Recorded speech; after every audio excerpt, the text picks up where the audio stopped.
Hello everyone, कैसे हैं आप लोग। आई होप कि आप लोग बहुत अच्छे होंगे और अपनी पढ़ाई को भी बहुत अच्छे तरीके से कंप्लीट और कवर अप कर रहे होंगे। जैसा कि आप लोगों को पता है कि अभी हम लोग हमारे क्लास 11th के बिजनेस स्टडीज सब्जेक्ट को पढ़ रहे हैं और बिजनेस स्टडीज सब्जेक्ट में हम लोग हमारे चौथे वाले बिजनेस ऑर्गेनाइजेशन को पढ़ रहे हैं जिसका नाम कहता है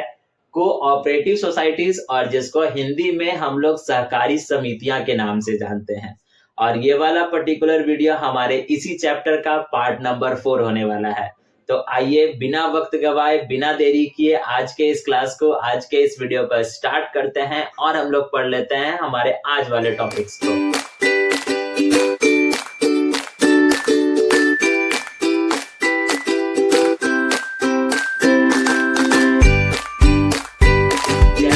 अभी आपको बताया कि आज के इस क्लास में हम लोग हमारे कोऑपरेटिव सोसाइटी के पार्ट नंबर 3 को पढ़ेंगे। सो बेसिकली आज के इस क्लास में हम लोग कौन से टॉपिक को कवर करेंगे, तो आज के इस क्लास में हम लोग पढ़ेंगे टाइप्स ऑफ कोऑपरेटिव सोसाइटी, यानी कोऑपरेटिव सोसाइटी की कौन कौन सी टाइप्स होती है और कौन कौन से काइंड्स होते हैं। तो आइए वन बाय वन कर पढ़ते हैं और समझते हैं कोऑपरेटिव सोसाइटी के टाइप्स को और काइंड्स को। लेकिन वीडियो पर आगे बढ़ने से पहले अगर आपने अभी तक कोऑपरेटिव सोसाइटी के पार्ट नंबर 1 और पार्ट नंबर 2 को कवर अप नहीं किया है तो उन दोनों वीडियोस का लिंक आपको नीचे डिस्क्रिप्शन बॉक्स में मिल जाएगा और ऊपर आई कार्ड पे प्लेलिस्ट का भी लिंक आ रहा होगा, जहां से जाकर आप अपने चैप्टर नंबर 1 से चैप्टर नंबर 6 के बीच में हर एक टॉपिक्स को और हर एक पॉइंट्स को क्लियर आउट कर सकते हो। अब आइए पढ़ते हैं हमारे आज वाले टॉपिक को, जो हमारा कहता है कोऑपरेटिव सोसाइटीज के टाइप्स और काइंड्स। देखिए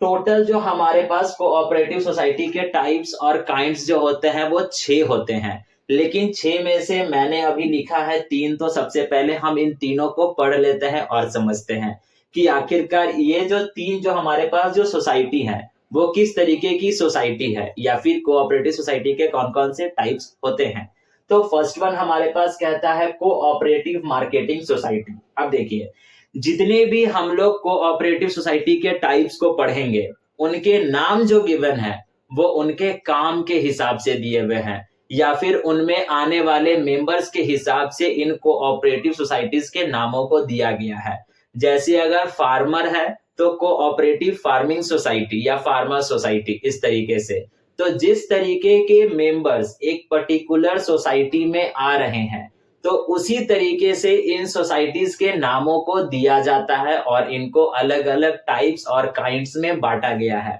जैसे पहला वाला हमारे पास कहता है कोऑपरेटिव मार्केटिंग सोसाइटी। अब ये कोऑपरेटिव मार्केटिंग सोसाइटी है क्या, आइए समझते हैं। कहता है क्या, the cooperative marketing society consist of small producers, यानी इस सोसाइटी में आने वाले जितने भी मेंबर्स होंगे वो सारे के सारे स्मॉल प्रोड्यूसर्स होंगे, यानी छोटे उत्पादन करता होंगे, जो कि अपने वस्तुओं को बनाते होंगे और बेचते भी होंगे, लेकिन बहुत छोटे लेवल पर बनाते होंगे और बेचते होंगे। या फिर यूं कहा जाए कि ये लोग जो होते हैं या फिर ये जो प्रोड्यूसर्स होते हैं वो बहुत छोटे पैमाने पर होते हैं, छोटे होते हैं। कहता है आगे, who finds too difficult to sell their product at profit। अब इनके पास एक समस्या आती है। जो समस्या क्या आती है कि ये अपने वस्तुओं को, अपने प्रोडक्ट को बना तो लेते हैं, लेकिन इनको अपने वस्तुओं को, अपने प्रोडक्ट्स को बेचने में डिफिकल्टीज होती है या आती है। या फिर यूं कहा जाए कि जब ये अपने बनाए हुए वस्तु को बेचने के लिए जाते हैं तो उनको उतना प्रॉफिट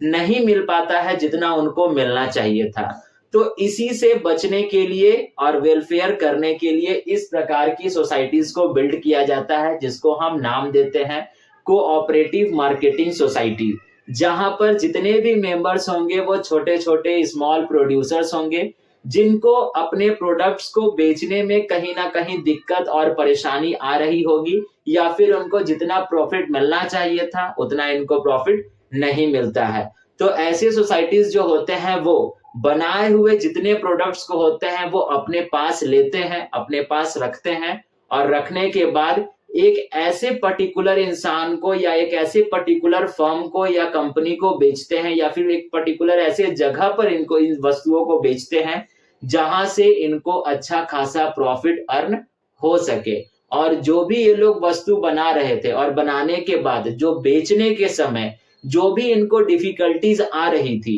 ये सोसाइटीज उन सभी की सभी डिफिकल्टीज को दूर करती है और आसानी से इन स्मॉल प्रोड्यूसर्स के द्वारा बनाए गए वस्तुओं को बेचती है, ठीक है। और इनसे उनको अच्छा खासा प्रॉफिट भी हो जाता है। देखिए लिखता है क्या, the output of all small producers is bought together and sold at best price। तो मैंने आपको बता दिया कि इन सोसाइटीज को बनाने का या फिर कोऑपरेटिव मार्केटिंग सोसाइटी को बनाने का मेन मोटिव ही यही है कि इसके अंदर जितने भी मेंबर्स होंगे वो स्मॉल प्रोड्यूसर्स होंगे और ऐसे प्रोड्यूसर्स होंगे जिनको अपने प्रोडक्ट्स को बेचने में काफी ज्यादा दिक्कत और परेशानी का सामना करना पड़ता होगा, या फिर इनको जितना प्रॉफिट मिलना था इतना इनको प्रॉफिट नहीं मिलता होगा।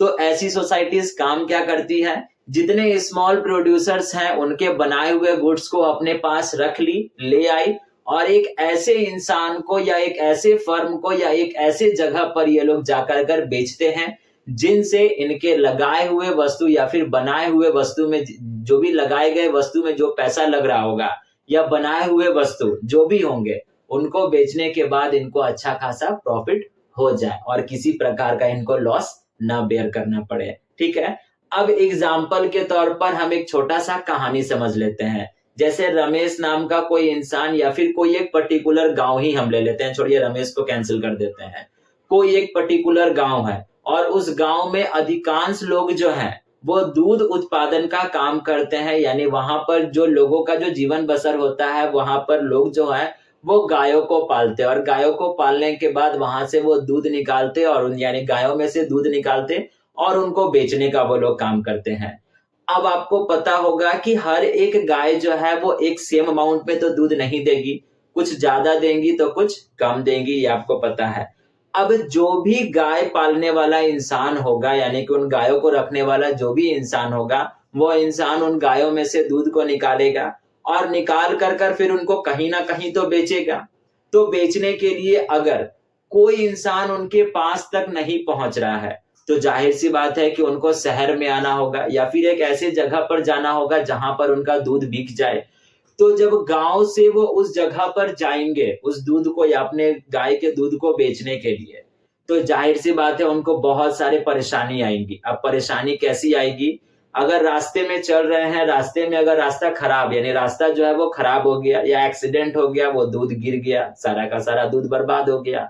हो सकता है किसी कारणवश वो दूध फट जाए, वो दूध बर्बाद हो गया। हो सकता है किसी कारणवश वो मार्केट ही उस दिन बंद हो, वो बेचारा गया तो होगा दूध बेचने के लिए लेकिन वहां पर उसको पता चला कि मार्केट बंद है तो वापस वो चला जाएगा। अब दूध एक ऐसा प्रोडक्ट जिसको वो ज्यादा दिन तक रख भी नहीं सकता है। चौथा प्रॉब्लम ये भी आ सकता है कि वो अपने दिमाग में सोच कर ये चल रहा था कि हमको 40 रुपए प्रति लीटर अपने दूध को बेचना है, लेकिन जिसके पास वो दूध बेचने के लिए गया वो बोला कि हम आपको 35 रुपया देंगे, उससे ज्यादा नहीं देंगे, बेचना है बेचिए, नहीं बेचना आप अपने घर जा सकते हैं। तो उस पर्टिकुलर इंसान को या फिर उस पर्टिकुलर गांव में रहने वाले लोगों को काफी ज्यादा समस्या का सामना करना पड़ रहा था या उनको बहुत सारी परेशानियां हो रही थी। तो इन परेशानी से बचने के लिए उन्होंने क्या किया, एक सोसाइटी का निर्माण कर लिया जहां पर उस गांव में आने वाले 15, 20, 50 जो भी लोग होंगे वो सोसाइटी के मेंबर बन गए। अब जब मेंबर बन गए तो उन्होंने एक डिसीजन लिया कि जब हम लोग जब बाहर जाते हैं दूध बेचने के लिए तो इससे अच्छा है क्या करो कि जितना भी एक गांव में जो भी दूध का उत्पादन हो रहा है या दूध का जो भी प्रोडक्शन हो रहा है उस दूध को एक जगह ला कर रख दो। उसके बाद हम कंपनियों के पास जाएंगे बात करने के लिए। कंपनी बोले तो जैसे सुधा हो गया, अमूल हो गया, उसके बाद राज हो गया, ऐसे कंपनीज हो गए और उनको अप्रोच करेंगे कि आप हमारे पास आइए, हम आपके पास दूध लेकर के नहीं जाएंगे, आप हमारे पास आइए, दूध लेकर कर जाइए और उसके बाद हम खुद अपने यानी हम खुद से स्वयं से अपने दूध का जो प्राइस होगा वो निर्धारित करेंगे। कि जैसे कोई एक फार्मर जो होगा वो सोच के चला था 40 रुपीज पर लीटर हम बेचेंगे, तो उस सोसाइटी के द्वारा बिल्ड किया यानी उस सोसाइटी के द्वारा एक प्राइस को निर्धारित किया गया कि नहीं, एक पर्टिकुलर दूध यानी इस वाले पर्टिकुलर दूध को या फिर हम जो है वो दूध को जब बेचेंगे तो 42 रुपीज लीटर बेचेंगे, जिससे किसी भी प्रकार को किसी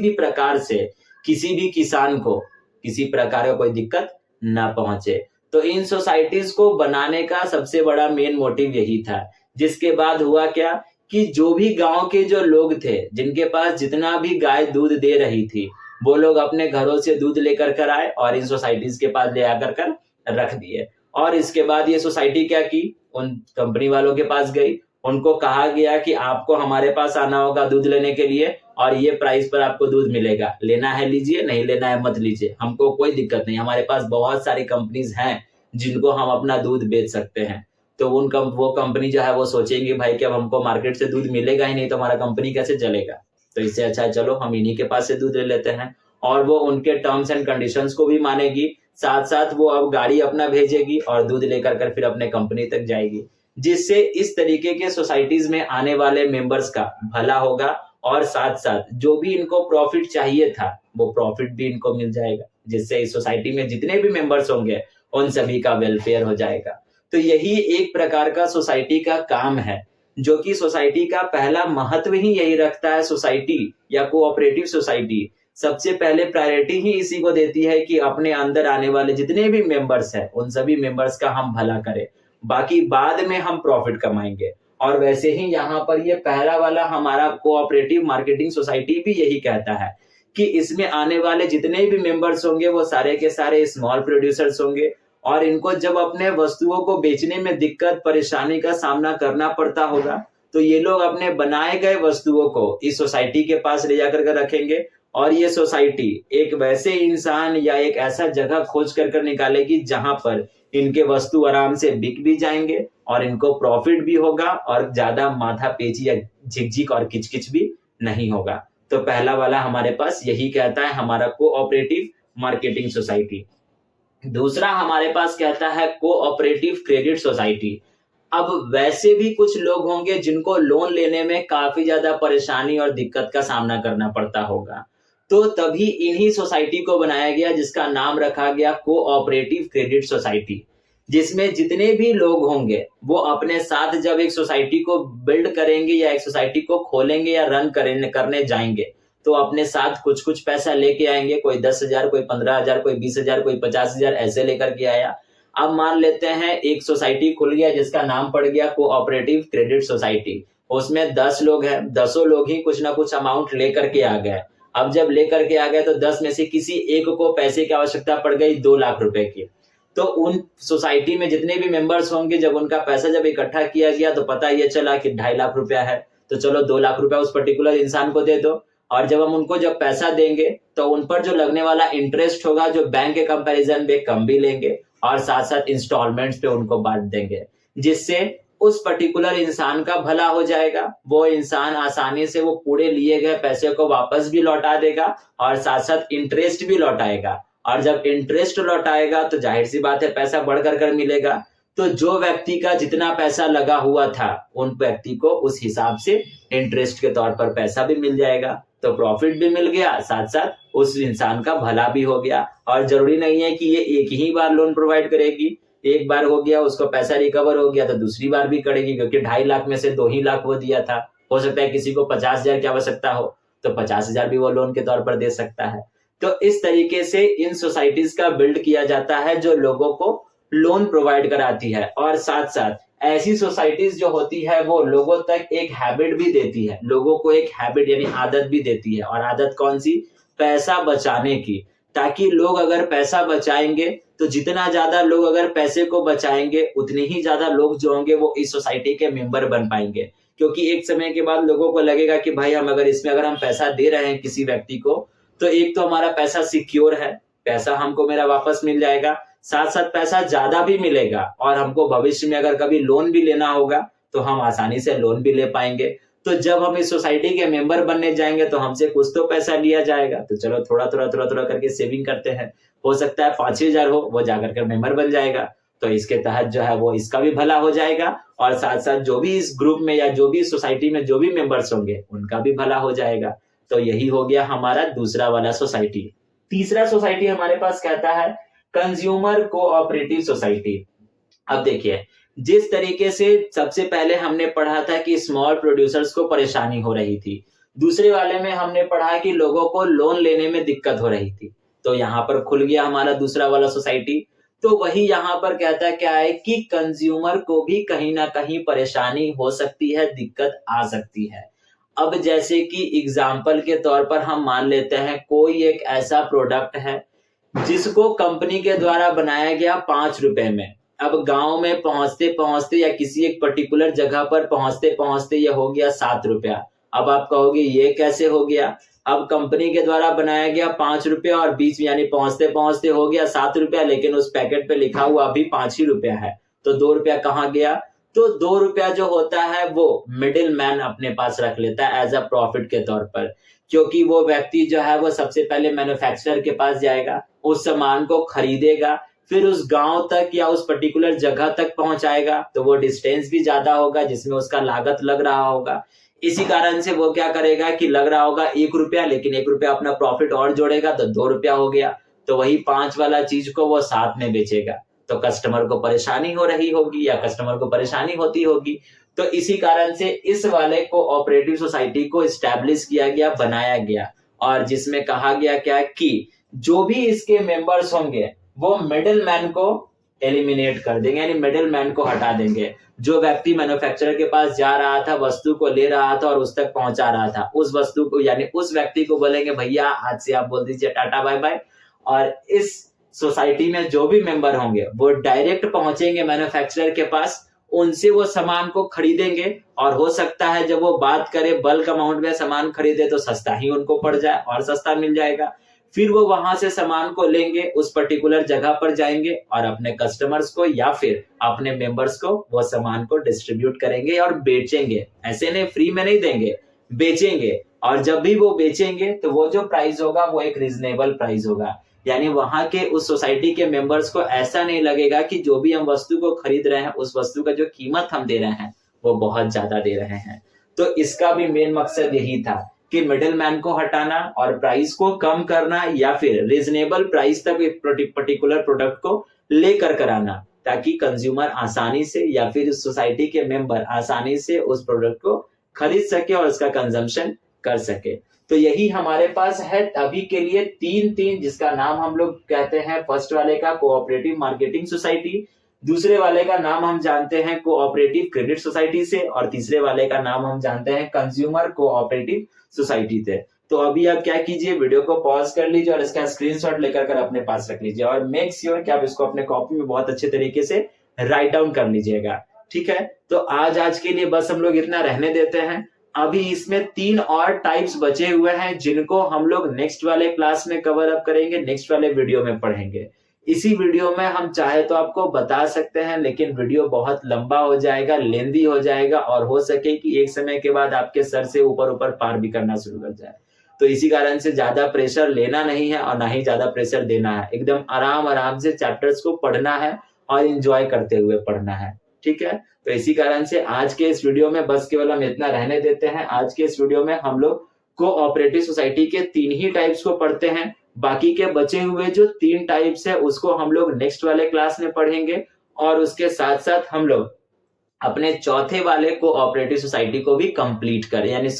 चौथे वाले बिजनेस ऑर्गेनाइजेशन को भी कंप्लीट कर लेंगे, और उसके बाद बचेगा हमारे पास लास्ट वाला बिजनेस ऑर्गेनाइजेशन जो हमारा कहता है कंपनी और जॉइंट स्टॉक कंपनी। ठीक है, तो आज के इस वीडियो के लिए बस इतना ही। अगर आप वीडियो को यहाँ तक देखे हो, ये सारी की सारी पॉइंट्स आपको अच्छे तरीके से समझ में आई हैं, तो वीडियो को लाइक करके जाइएगा। चैनल पर नए होंगे तो चैनल को सब्सक्राइब भी कर लीजिएगा, और लास्ट जाते जाते एक प्यारा सा कमेंट भी करते जाइएगा। अब हम लोग मिलेंगे इसी चैप्टर के नेक्स्ट वाले क्लास पे, नेक्स्ट वाले पार्ट पे, जो होगा हमारा पार्ट नंबर 4। तब तक के लिए thank you and bye bye.